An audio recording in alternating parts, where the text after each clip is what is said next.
नमस्कार दोस्तों, स्वागत है आपका जी न्यूज में। खबर बालों को लेकर जिसकी चर्चा आमतौर पर कम होती है, लेकिन इसकी चर्चा भले ही कम हो, लेकिन जिन लोगों के बाल गए हैं उनके कॉन्फिडेंस पर यह सीधा असर डालती है। और इसी कॉन्फिडेंस को कैसे वापस लाना है, वापस लाने के लिए इस पर चर्चा करने के लिए हमारे साथ मौजूद है डॉक्टर नवनीत हरोर। हरोर कौन है आपको बता दें, गोल्ड मेडलिस्ट हैं। इसके अलावा डॉक्टर हरोर्स वेलनेस जो चेन ऑफ क्लिनिक है उसको चलाते हैं। इसके अलावा जो 21 देशों के जो एक्सपर्ट हैं खासतौर पर हेयर ट्रांसप्लांट को लेकर, उनको ट्रेन करने का काम डॉक्टर हरोर करते हैं। हरोर साहब, आपका बहुत बहुत स्वागत है। धन्यवाद। हमारे व्यूवर्स की एक बड़ी समस्या रहती है, कई बारी जो लोगों के बाल चले जाते हैं, तो सबसे पहले ये बताइए कि बालों के जाने का सबसे बड़ा कारण क्या है? बालों के जाने का जो सबसे कॉमन रीज़न है, सबसे कॉमन कारण है, वो है जेनेटिक।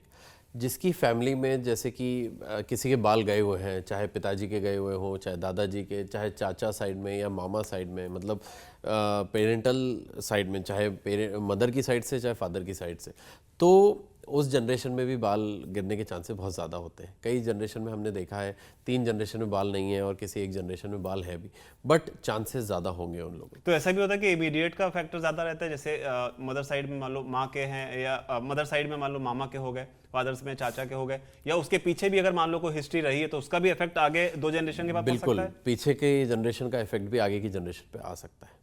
और इसके अलावा एक चीज़ जो आपसे समझना चाहेंगे कि अगर मान लो किसी के बाल एक बार चले गए, तो कई बार क्या होता है, कई जगह एक क्लेम होता है जिसमें कहा जाता है कि बालों को वापस उगाएं। अलग अलग तरीके से लोग जो हैं अपने अपने प्रोडक्ट को बेचने की कोशिश करते हैं। क्या वाकई बाल जो है वो वापस आते हैं? जो बाल चले गए हैं, जिनकी जड़ खत्म हो चुकी है, उन बालों का वापस आना ऑलमोस्ट नामुमकिन है। वो आ सकते हैं सिर्फ एक तरीके से, जो है हेयर ट्रांसप्लांट। इसमें हम अपने ही रूट्स लेके एक पीछे वाले एरिया से, पीछे वाले हिस्से से, या फिर दाढ़ी के हिस्से से गंजेपन वाले एरिया में लगा दिया जाता है। बस उस तरीके से बाल वापस आ सकते हैं, कोई भी दवाई गोली से नहीं आ सकते। कई बार अगर रिसेंट में कोई बाल गिरा हो, हाल ही में, लाइक 6 महीने में या 3 महीने में, तो उनके आने के चांसेस होते हैं। रिस्टोरेटिव थेरेपीज़ होती हैं, PRP होता है, दवाइयाँ चल सकती हैं, लोशंस होते हैं। बट अगर पूरी जड़ खत्म हो चुकी है तो बाल आने के चांसेस बिल्कुल नहीं है। बाल आने के चांसेस बिल्कुल नहीं है, लेकिन स्थिति यहाँ तक ना पहुंचे उसके लिए इनिशियल स्टेज में बंदा जो है वो कैसे पता करे कि अब जो है वो अलार्मिंग सिचुएशन आ चुकी है, इनको वक्त रहते रोका गया तो रुकेंगे वरना नहीं रुकेंगे, और क्या रोका जा सकता है? सबसे कॉमन, सबसे पहले जो साइन हमें दिखता है वो है बालों का पतला होना। जैसे ही बाल पतला होने लग जाएं, बाल ज़्यादा गिरने लग जाएं, दिन में नॉर्मली 50 से 100 बाल तो गिरते हैं, गिर सकते हैं। बट अगर इससे ज़्यादा है, आपको दिख रहा है कि पिलो पर भी बाल बहुत सारे गिर रहे हैं, वॉश बेसिन में नहाते वक्त, तो उसके बाद थोड़ा सा अलार्मिंग होना चाहिए। उस केस में हमें इमीडिएटली एक डर्मेटोलॉजिस्ट को कंसल्ट करना चाहिए कि बाल गिर रहे हैं, वो कारण देखेंगे किस रीज़न से बाल गिर रहे हैं। कई बार ये भी हो सकता है कि जेनेटिक हिस्ट्री की वजह से गिर रहे हैं, कई बार डाइटरी डेफिशिएंसी की वजह से गिर रहे हैं, कई बार बहुत सारी माइक्रो न्यूट्रिएंट्स होते हैं जिनकी डेफिशिएंसी की वजह से भी बाल गिर सकते हैं। तो इसके लिए आपको अपने डॉक्टर से कंसल्ट करके और उसका कारण पता करना चाहिए, ताकि उसके आगे हम ट्रीटमेंट डिवाइस कर सकें उसके लिए। ठीक है, अगर मान लो बाल गिरना शुरू हो गया, जैसे आपने बताया कि 100 से 50 बाल, तो क्या 100 से 50 बाल गिरना जो है वो नेचुरल है, नॉर्मल है? हाँ, या साइन ऑफ वरी है? स्पेशली जब सीज़न चेंज होता है, जैसे कि मानसून के सीज़न में, बारिश के सीज़न में, या कई बार और भी सीज़न, सितंबर में जब ट्रांजिशन आता है, इन सारे सीजन में 50 से 100 बाल कुछ लोगों के, ऐसा नहीं है कि सबके गिरेंगे, कुछ लोगों के बाल गिर सकते हैं और वो नॉर्मल है। उसमें हमें एक चीज़ ध्यान रखनी है, अगर बाल जड़ के साथ गिर रहा है तो वो थोड़ा सा अलार्मिंग है, अगर जड़ के साथ नहीं गिर रहा है तो वो वापस आ जाएगा। अच्छा, डाइट का इसमें कितना बड़ा रोल होता है? जहाँ तक बालों का गिरने का सवाल है, क्या डाइट इसमें अहम भूमिका प्ले करता है? और अगर डाइट प्ले करता है और तो इसके लिए एक चीज़ जो है आपसे जानना चाहेंगे कि इसके लिए किस तरह का डाइट चार्ट होना चाहिए? दोनों सूरतों में बताइए, कॉस्टली में भी और बजट फ्रेंडली भी। डाइट एक बहुत ही इंपॉर्टेंट रोल प्ले करता है, बहुत ज़रूरी है। अगर हम अच्छी डाइट ले रहे हैं, हमारी डाइट में एक बैलेंस डाइट है, दाल चावल सब्ज़ी रोटी, प्रोटीन्स, कार्बोहाइड्रेट, फैट, सब कुछ है, तो वो डेफिनेटली बालों को, स्किन को, बॉडी को बहुत ज़्यादा हेल्प करेगा। अगर डाइट में स्मोकिंग, अल्कोहल, ये सारी चीज़ें भी है तो वो डिरोगेटरी इफ़ेक्ट्स डालते हैं, बालों को नुकसान करते हैं, स्किन को नुकसान करते हैं, तो वो अवॉइड करना चाहिए। नॉर्मली अगर मैं बात करूं तो ग्रीन लीफी वेजिटेबल्स, हरी सब्जियां लेना है, जो सारे न्यूट्रिएंट्स हैं, माइक्रो न्यूट्रिएंट्स, जो कि हमें दाल में मिलेंगे, सब्जियों में मिलेंगे, रोटी में मिलेंगे, चावल में मिलेंगे, एग्स में मिलेंगे प्रोटीन्स। अगर वेजिटेरियन है तो पनीर, दाल, ये सारी चीज़ें, चने, ये सब ले सकते हैं। कोई नॉन वेजिटेरियन है तो एग्स, चिकन एंड बाकी चीज़ें ले सकते हैं। ये बैलेंस डाइट लेने से आपकी ऑलमोस्ट सारी रिक्वायरमेंट्स पूरी हो जाती हैं। अगर हम कॉस्टली पे बात जाएँ, जैसे कि आप पूछ रहे थे, तो उसमें नट्स बहुत एक अच्छा सोर्स है। सारे टाइप के नट्स अगर थोड़े थोड़े हम दिन में खा लें, अब फिस्ट ऑफ नट्स बोला जाता है, एक मुट्ठी भर के नट्स अगर खा लिए तो बाल बहुत ज़्यादा हेल्दी रहेंगे। ठीक है। इसके अलावा एक और बात होती है कि सर्दियों का मौसम होता है, आमतौर पर लोग जो है वो गर्म पानी का इस्तेमाल जो है वो नहाने के लिए करते हैं। तो क्या बालों पर जब गर्म पानी पड़ता है या एक टेम्परेचर से ज़्यादा पड़ता है तो उसका भी असर होता है? क्योंकि कहा जाता है कि इससे डैंड्रफ होता है और डैंड्रफ जो है वो बाल झड़ने के पीछे एक मेजर रीज़न जो है वो हो सकता है।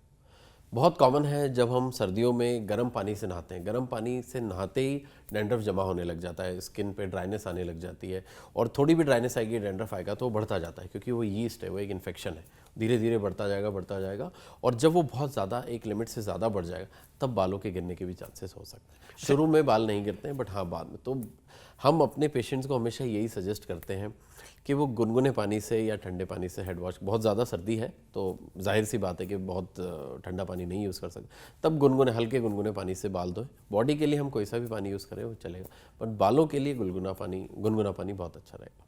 एक और सवाल आता है यहाँ पर, कई बारी ऑयल को लेकर बहुत सारे लोग जो हैं अलग अलग तरीके के सजेशंस देते हैं, जिसमें कहा जाता है कि बालों की ऑयलिंग जो है वो ज़्यादा नहीं करनी चाहिए। जो बड़े बड़े सैलून हैं, नाम नहीं लूँगा उनका, तो उस केस में क्या है? और जो पुराना एक ट्रेडिशन है, जो यहाँ पर अगर दादी और नानी के ज़माने की बात करें तो ऑयलिंग को काफ़ी महत्व दिया गया है। दोनों को कंपेयर करें तो उन दिनों ज़्यादा बाल नहीं गिरा करते थे जितनी बड़ी समस्या आज के टाइम में है। तो ऑयलिंग को आप कैसे देखते हैं?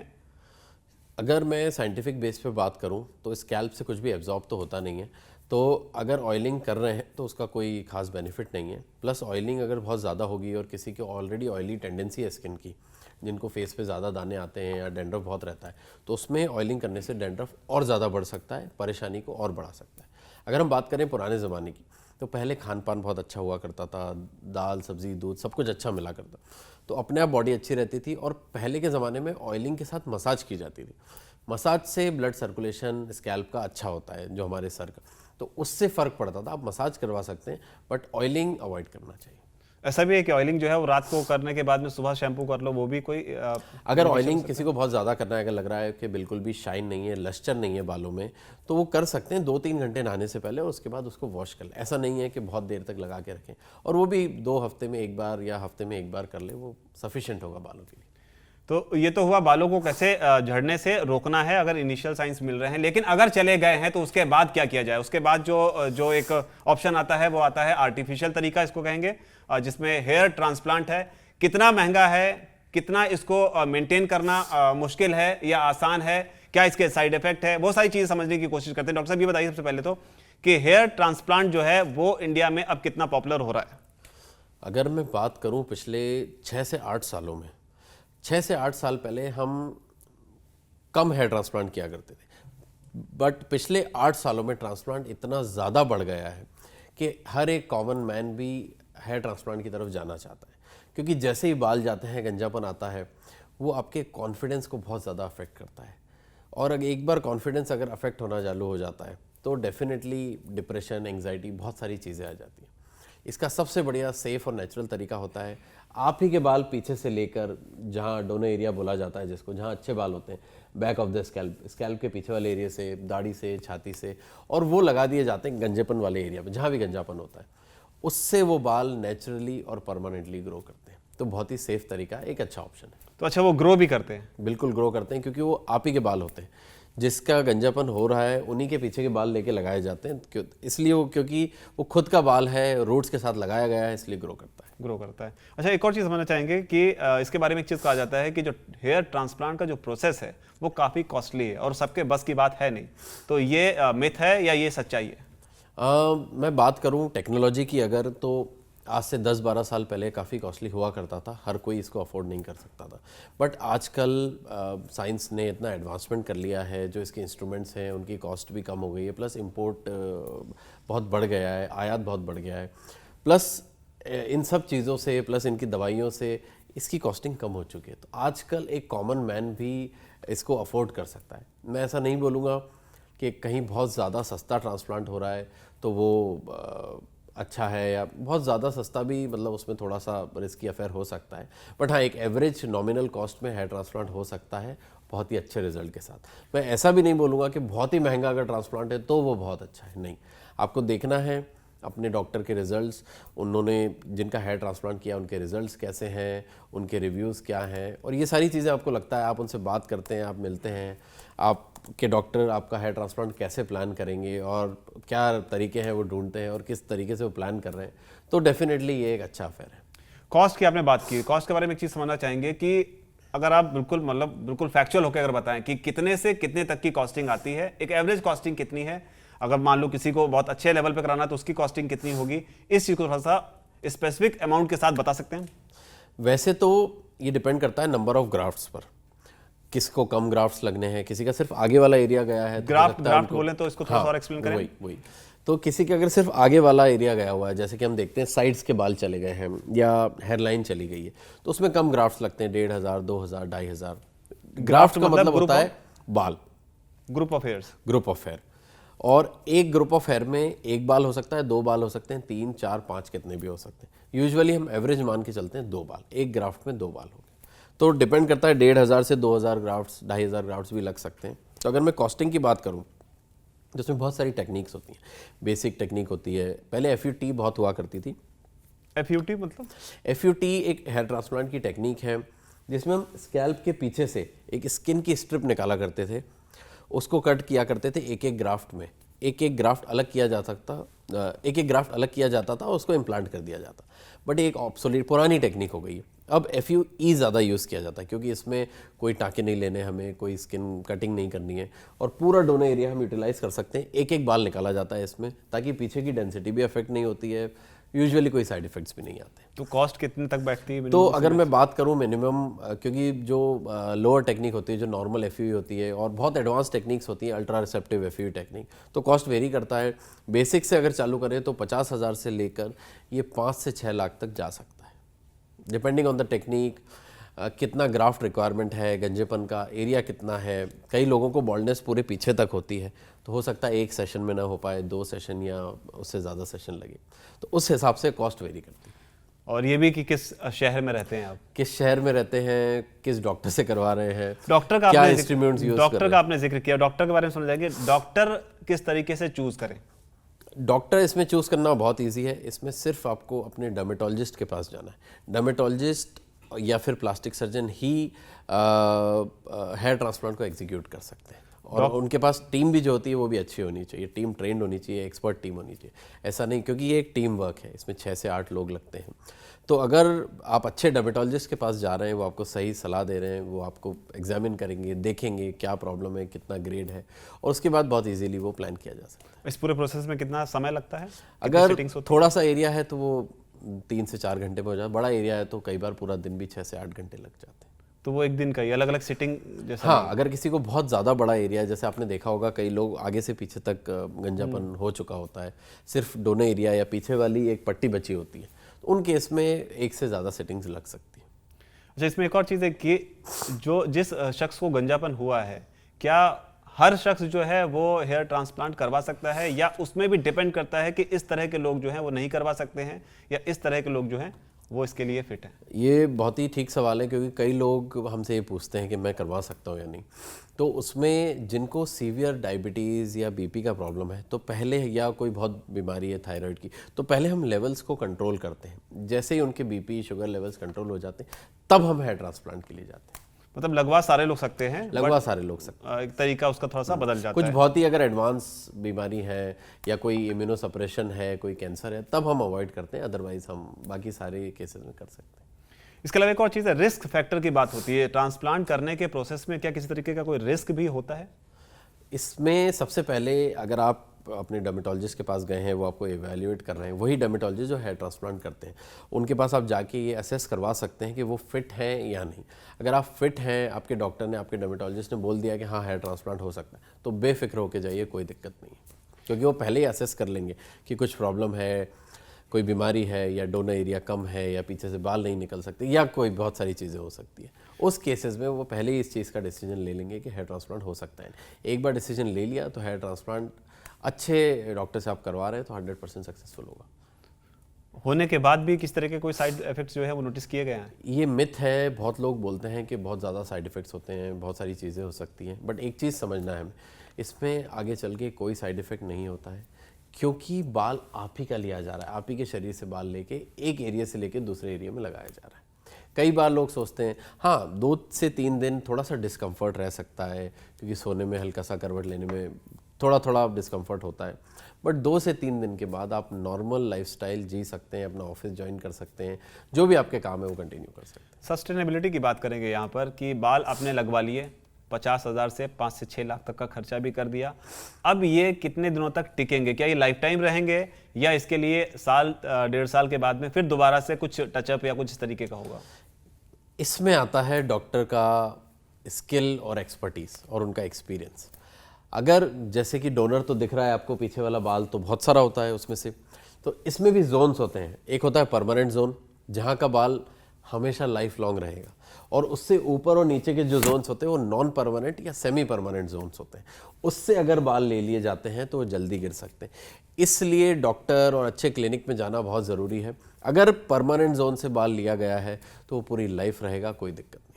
पूरी लाइफ रहेगा। उसके अलावा समय समय पर इसका मेंटेनेंस हाँ, थोड़ा बहुत अगर लगता है कि शुरू में ट्रांसप्लांट के बाद कुछ दवाइयाँ चलती हैं, मल्टीविटामिन्स, लोशंस चलते हैं, और उसके बाद वो बंद कर दिए जाते हैं। उसके बाद समय समय अगर लगता है कभी हेयर फॉल हो रहा है तो आपको अपने डॉक्टर से मिलना चाहिए, वो उसके लिए असेस करेंगे क्या है। कुछ मिनिमल रिक्वायरमेंट होगी, जैसे कि कोई रिस्टोरेटिव थेरेपी करना है, PRP या GFC, तो वो करवा सकते हैं, अदरवाइज ये परमानेंट होता है।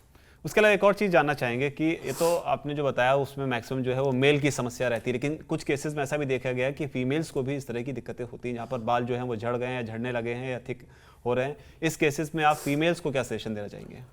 अगर मैं बात करूं 8 से 10 साल पहले, तो मेल्स बहुत ज़्यादा आते थे हमारे पास हेयर के लिए, हेयर ट्रांसप्लांट के लिए या हेयर लॉस के लिए, बट पिछले कुछ सालों में फीमेल्स में समस्या बहुत ज़्यादा बढ़ गई है। फीमेल्स में शुरुआत होती है, सबसे पहले देखा जाता है जो मांग वाला एरिया जहाँ से मांग निकाली जाती है वो चौड़ा होने लग जाता है, वहाँ बाल कम होने लग जाते हैं, फिर धीरे धीरे बाल पतला होने लगता है और गिरने लग जाता है। तो उसके लिए हम, हो सकता है शुरू में अगर इनिशियल स्टेजेस है तो हम कुछ दवाई दे सकते हैं, लोशन दे सकते हैं, उससे ठीक हो जाता है। कई बार उनसे नहीं होता है तो कुछ रिस्टोरेटिव थेरेपीज़ जैसे कि PRP हुआ, मीज़ोथेरेपी हुआ, ग्रोथ फैक्टर्स हुआ, ये सारी थेरेपीज़ करते हैं। अगर इनसे भी नहीं आता है तो फीमेल्स भी हेयर ट्रांसप्लांट के लिए जा सकती हैं, कोई दिक्कत नहीं है। बस आपके डॉक्टर फिटनेस चेक करेंगे कि हाँ ये फिट है या नहीं। ठीक है। इसके अलावा एक और चीज़ जो है, अब बाल जो है वो लगवा लिए हैं, बजट भी हमने बता दिया कि कितना कम से कम ज़्यादा ज़्यादा हो सकता है। इसके अलावा मान लो बाल लग गए, इसके बाद में अब उनकी केयर को लेकर क्या है, जो डेली का रूटीन होता है, नहाना, शैम्पू करना, बाकी चीज़ें जो होती हैं, इनकी केयर को लेकर क्या नेचुरल और आर्टिफिशियल तो नहीं कहेंगे क्योंकि हमारी बाल लगाया गया है, उस केस में इनको केयर को करने को लेकर कैसे आप देखते हैं, इसको किस तरीके से जरूरत पड़ती है? इसमें सबसे अच्छी चीज़ है कि इसमें कुछ खास केयर नहीं है। शुरू के कुछ मंथ्स तक हम बताते हैं क्या मल्टीविटामिन लोशन चलना है। नॉर्मली आप किसी भी सैलून से हेयर कट करवा सकते हैं, आप कलर कर सकते हैं, आप कोई भी प्रॉब्लम हो, जैसे आपके पहले बाल थे वैसे ही रहेंगे। आप कलर करवा सकते हैं, आप हेयर कट करवा सकते हैं, आप हेयर स्टाइलिंग कर सकते हैं, कोई दिक्कत नहीं होगी, कोई एडिशनल केयर रिक्वायर्ड नहीं। एक और सवाल यहाँ पर थोड़ा सा हट के है, वो ये है कि आजकल कुछ चीज़ें और नोटिस की गई हैं, वो है बच्चों के अंदर जो है बालों के सफ़ेद होने की समस्या। बड़ों का तो समझ में आता है, लेकिन बच्चों की जहाँ तक बात करते हैं, छोटी छोटी उम्र में 6 से 7 साल के उम्र के बच्चों के बाल जो हैं वो सफ़ेद होते हुए देखे गए। इसके पीछे का क्या कारण है, इनको कैसे रोका जा सकता है और शुरुआत में इसका किस तरीके से ध्यान रखा जा सकता है? पेरेंट्स को क्या सजेशन देना चाहेंगे आप? ये भी एक कॉमन समस्या है। आजकल मेरे पास बहुत सारे पेशेंट्स इस चीज़ के लिए आ रहे हैं। बहुत कॉमन रीज़न है आजकल डाइट। बच्चे आजकल जंक फूड की तरफ ज़्यादा जा रहे हैं, बहुत हेल्दी नहीं खाते हैं। हरी सब्जियां और अच्छे फ्रूट्स, जूसेस, वो सब लेना बहुत ज़रूरी है। उसके साथ साथ जो हमें सब्जियां, दूध, ये भी बहुत अच्छा नहीं आ रहा। आप कितना भी ऑर्गेनिक की तरफ चले जाएं, बट बहुत सुप्रीम क्वालिटी की चीज़ें नहीं मिलती जो गाँव में या छोटे शहरों में बहुत ईजीली मिल जाती। तो ये भी हमें ध्यान रखना है कि डाइट बहुत इंपॉर्टेंट रोल प्ले करती है। दूसरी चीज़ लाइफस्टाइल। आजकल थोड़ा सा बच्चों में सेडेंट्री लाइफस्टाइल ज़्यादा है। वो वीडियो गेम खेलते हैं, टीवी देखते हैं, घर में बैठे होते हैं। तो फिज़िकली एक्टिव होना, स्पोर्ट्स का इन्वॉल्वमेंट होना बहुत ज़रूरी है। उनकी डाइट अच्छी रखें, ये सारी चीज़ का ध्यान रखें। और उसके बाद भी कोई दिक्कत होती है तो, क्योंकि बहुत कॉमन है जेनेटिक भी बच्चों में। अगर सफ़ेद बाल होते हैं, इसे मेडिकल लैंग्वेज में कैनाइटिस बोलते हैं, प्री मैच्योर कैनाइटिस, तो वो जिसके पेरेंट्स में अगर बहुत जल्दी बाल सफ़ेद हुए हैं या उनके रिलेटिव्स में, तो उसमें भी चांसेस ज़्यादा होते हैं। एक बहुत ही कॉमन आजकल इसका कारण है पॉल्यूशन और जो इन्वायरमेंटल फैक्टर्स हैं। कई जगह का पानी बहुत ज़्यादा हार्ड है, TDS बहुत ज़्यादा हाई है, 1000, 1200, 1500, 1800। उस केसेस में भी बाल की जो आउटर रूट शीट है, मतलब बाल की जो सबसे बाहरी सतह है, वो भी ख़राब होती है। उसकी वजह से भी बालों में सफ़ेदी आने के चांसेस होते हैं। बहुत ज़्यादा पॉल्यूशन है आजकल।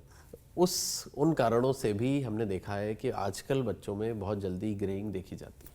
अच्छा, इसमें एक और चीज़ डॉक्टर समझना चाहेंगे आपसे कि अगर बच्चे के बाल सफ़ेद हो गए हैं तो क्या समय के साथ डाइट को बेहतर करने से वो वापस काले हो जाएंगे या बेटर हो जाएंगे? और इसके अलावा जो आप डाइट की जिक्र करते हैं, इसमें अगर हम स्पेसिफिक होकर लोगों को कुछ बता सकें कि ये चीज़ आपको खानी है और इस चीज़ को आपको अवॉइड करना है, तो बिल्कुल ठीक बोल रहे हैं आप। अगर हम ये सारे न्यूट्रिशनल फैक्टर्स को ध्यान में रखते हुए उनको रेगुलर न्यूट्रिएंट्स, डाइटरी जो भी चीज़ें रिक्वायरमेंट्स है वो सब दे दें, अच्छी डाइट कर दें, अच्छा उनकी एक्टिविटीज़ चालू करवा दें, तो डेफिनेटली ये रिवर्सिबल है, ये ठीक हो जाता है। मतलब डाइट का मतलब कि हरी सब्जियां और हरी सब्जियां, दूध रेगुलर लेना है, प्रोटीन रिच डाइट लेना है, ऐसा नहीं बहुत ज़्यादा जंक फूड या तेल चिकनाई वाला खाना लेना है। चने हुए और ये सब ज़्यादा लेना है, चने, राजमा, छोले। नॉनवेज में आप एग्स, चिकन, मटन ये सब ले सकते हैं। और उसके साथ साथ अगर थोड़े से नट्स और फ्रूट्स अगर हम बच्चों को डेली खिलाएं, यानी कि ड्राई फ्रूट्स और थोड़े से फल, तो उससे भी बहुत सारी चीज़ें बेहतर हो जाती हैं। तो कुल मिलाकर ये आज का शो था आपको ये बताने के लिए कि बालों की समस्या से कैसे निजात पाएं और शुरुआती दौर में इसे कैसे पकड़कर इसको आगे बढ़ने से रोकें। और अगर मान लो समस्या हो भी गई है तो हेयर ट्रांसप्लांट का ऑप्शन जो है आपके लिए किस तरीके का रहेगा, कॉस्टिंग से लेकर इसके जो ड्यूरेबिलिटी है, सस्टेनेबिलिटी है, उन सब पर डॉक्टर नवनीत हरोर ने चर्चा की है। जाने माने डॉक्टर हैं, गोल्ड मेडलिस्ट हैं। इसके अलावा 21 देशों के डॉक्टर्स को, डर्मेटोलॉजिस्ट को ये ट्रेन करते हैं। तो इस तरीके से आप समझ सकते हैं कि अब आगे किस तरीके से अब आगे बढ़ सकते हैं, अपने बच्चों को लेकर भी और अपने खुद के लिए भी। इसके अलावा भी अगर आपके कोई सवाल हैं तो नीचे अगर कमेंट सेक्शन में उन्हें आप पूछ सकते हैं, इन्हें हम आगे आने वाले एपिसोड में शामिल कर सकते हैं। आपकी जो भी राय हो नीचे अगर कमेंट सेक्शन में जरूर लिखें। फिलहाल आपका बहुत बहुत शुक्रिया डॉक्टर साहब। Thank you. Z News.